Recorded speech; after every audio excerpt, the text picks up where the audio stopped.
Ginkumpirmar han National Nutrition Council NNC Region 8 nga padayon nga issue ang malnutrition ha Eastern Visayas bisan may nakikita nga paghabubuhan kaso pinakaorhi nga datos para 2025. Sumalakan Regional Nutrition Program Coordinator Dr. Catalino Dotolio Jr.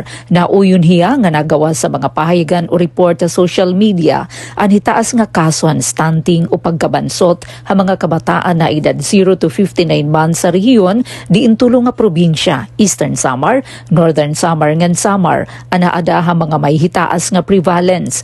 Pero yagintagan doon nga mga datos nga ginbasehan han mga report, amo pa ang datos sa 2024, samtang nga niya presenta ra 3rd Joint Provincial Health Board nga Nutrition Council meeting, amo ang mas bago nga datos sa 2025. Sumalaha iya mas ubusin mga 2% ang 2025 nga datos, kumparan 2024 nga nagpapakita in hinay-hinay nga pag-uswag.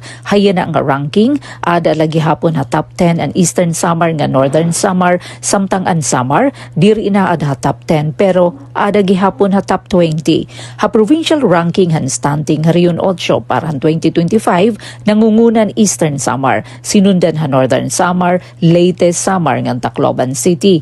Ang stunting o ang pagkabansot, inusa nga kondisyon kundi na sa nga bata, insobrahin kahabubo o masabubo kumpara ha mga bata nga kaedad niya.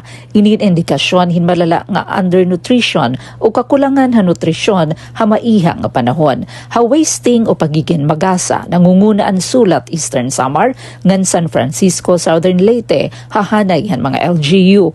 Ha overweight ngan obesity nangungunan Eastern Samar ha mga probinsya, samtang ang Borongan City amo nangunguna ha component cities. Ha moderately ngan severely underweight nga mga kabataan nangungunan Borongan City, sinundan han Baybay, Calbayog, Maasin, ngan Katbalogan ha ranking han mga component city.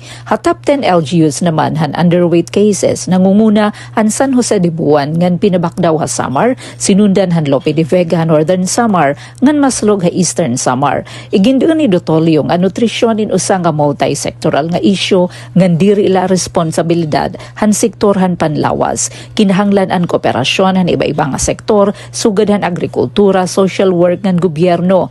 Ginpahinumdum lawat niya ang publiko nga diri angay pagsudyuton o igbash ang mga lugar nga ada ha top 10. Iya pagintagan doon ang panginginanglan hinmas paspas nga aksyon ngan mas marigon nga pagbuburublig base mapauswag pa nutrisyon harihiyon. Para habagong Pilipinas, inihi Penelope Pumida, Radyo Pilipinas, Radyo Publiko, Borongan.